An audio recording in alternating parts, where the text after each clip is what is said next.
Imagine a world just 60 years from now, in 2080. A world that looks a lot like ours, but with one chilling difference. A single law, passed quietly during a global summit, made all human physical contact illegal. A simple handshake, a biological threat, a hug between friends, a criminal act. The government called it the Pure Interaction Act, a sterile name for a brutal reality. They said it was for our health, the next logical step in a world that had already gone digital. But the truth, as it often does, was much darker. Leaked documents revealed a shocking secret. Governments had discovered that physical touch created emotional bonds so strong they couldn't be broken by propaganda, conditioning, or even fear. Touch created empathy. It created independent thinkers. And for a world built on absolute control, that was a threat they couldn't allow. Overnight, our world was rebuilt in cold isolation. Families were separated by sterilized barriers. Couples needed surveillance clearance just to be in the same room. Parents who wanted to hold their own children had to use state-approved haptic gloves, which delivered a synthetic, artificial warmth. At first, people complied. Decades of manufactured fear had made them obedient. But then, the cracks began to show. The first tremor was a video that went viral before the authorities could scrub it. A child in District 14, arrested for hugging a friend. The government's response was swift and cold. They released a statement claiming that touch triggered primitive emotional responses that made citizens unstable and difficult to control.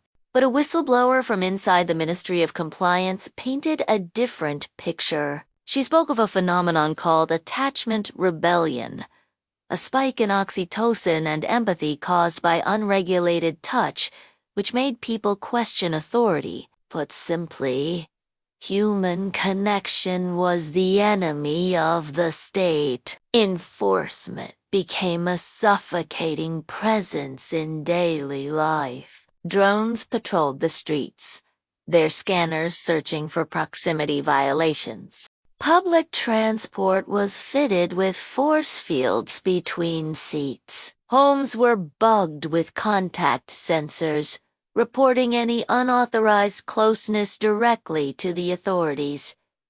A new secret police, known as the Barrier Unit, used thermal scanners to detect bodies standing too close. Violators were dragged away to reconditioning camps, where sensory deprivation therapies were used to erase the memory of what it felt like to be held. In schools, children were taught that touch was a dangerous relic, a weakness that threatened society. But in the shadows, resistance was born. Underground networks, calling themselves the Skinwalkers, began to form. They organized secret gatherings in hidden places where people could finally take off their gloves, disable their sensors, and reclaim the simple, forbidden luxury of human closeness. Their message, shared on encrypted channels, was a quiet roar of defiance. You cannot outlaw warmth. The government, furious, intensified its crackdowns. An agent infiltrated a skinwalker sanctuary and captured a moment that sent shockwaves through the highest levels of power. A dying elder?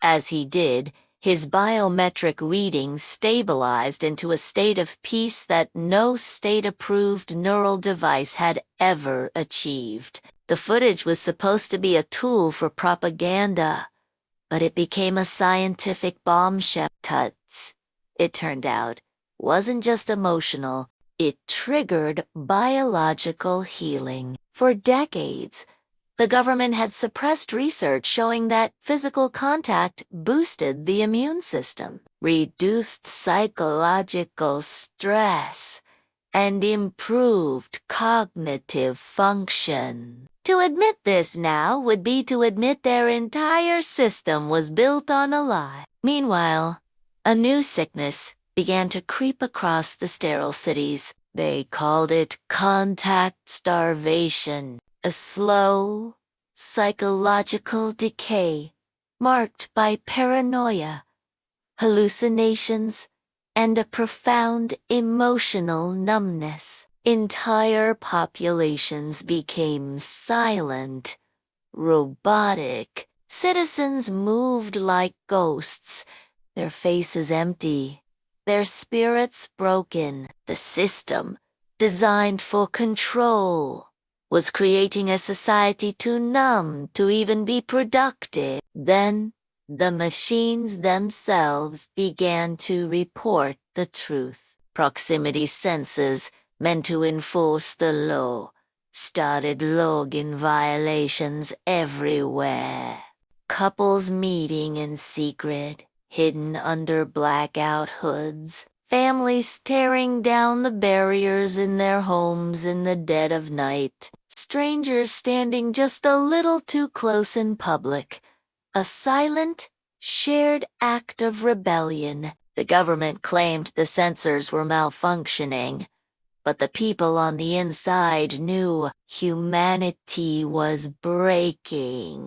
The true turning point was the night of breached distances. An unexpected, massive power outage swept across for the first time in decades. The entire surveillance grid went dark. In that sudden, unmonitored blackness, a collective instinct took over. Millions of people, strangers and loved ones alike, simply reached out. Parents held children they hadn't touched since birth. Elderly couples, separated for years, finally held hands again. Friends wept in each other's arms. No words were needed. There was only the sound of raw human connection, finally free. When the power returned, the authorities braced for chaos, riots, violence, anarchy. But what they found was the opposite. For the first time in memory, the cities were calm. Citizen-wide biometric data showed a population with a collective heart rate that was steady and stress-free. This peace terrified the government more than any rebellion. They understood then. The ban could not last. touch wasn't a choice. It was survival. But regimes built on fear don't surrender easily. They doubled down, issuing emergency restrictions and ordering mass arrests. What they didn't anticipate was the movement that rose to meet them. A movement of people who had tasted forbidden warmth and would never return to the cold. The Skinwalkers released a new manifesto. This time with just one sentence. If touch is illegal, then so is being human. Today, the Pure Interaction Act is still on the books in some regions, but its power crumbles more each day. The underground sanctuaries have spread, becoming islands of warmth in a world that tried to freeze itself. There are whispers that the government secretly abandoned the policy long ago. After discovering a terrifying paradox, a population deprived of touch doesn't become compliant. It becomes unstable, unpredictable, and ultimately impossible to control. The law may still exist, but the world has learned a truth that no decree can ever erase. Connection is not a crime. It is, and always will be, the oldest and most fundamental human right. Thanks for watching. If this story made you think, please consider liking this video and subscribing for more. Stay connected.